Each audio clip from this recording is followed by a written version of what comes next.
Dexter for 5 minutes.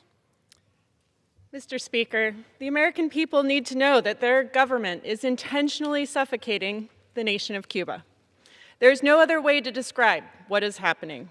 Earlier this month, I traveled to Cuba with a congressional delegation to see firsthand how U.S. policy is affecting this country that is just 90 miles off our shore. This is a country that is known for its joy, for its culture.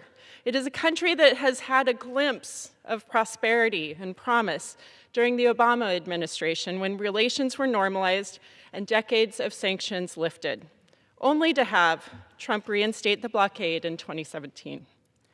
Normalized relations led to an explosion of opportunity for small businesses, international investment, and cultural exchange. Hope was contagious. Today, much of that hope has disappeared. Ultimately, it comes down to fuel.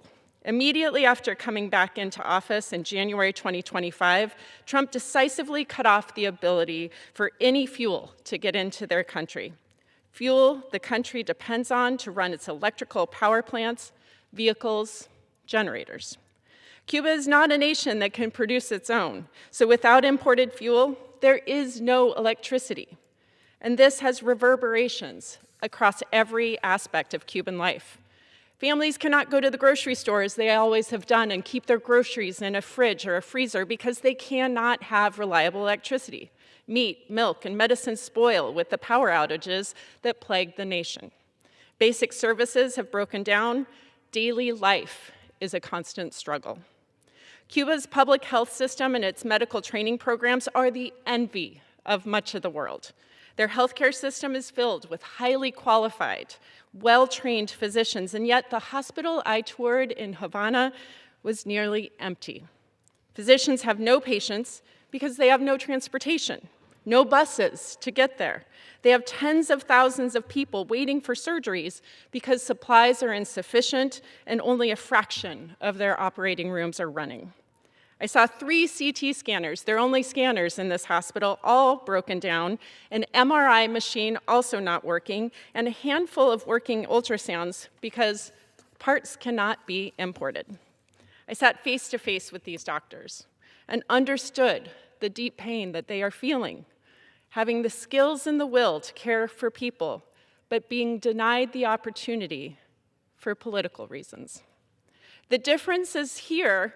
In the US, we've never had the will to ensure that every American has access to health care.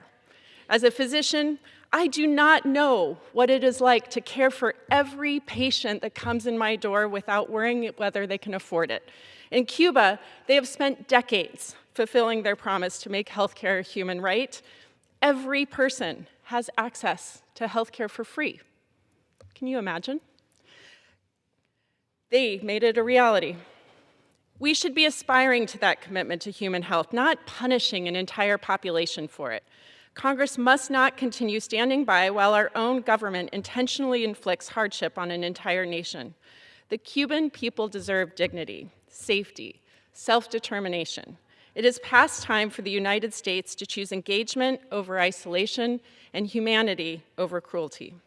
I'm calling on every member of this Congress to co-sponsor Representative McGovern's legislation to end the U.S. trade embargo on Cuba and move this nation toward normalized relations.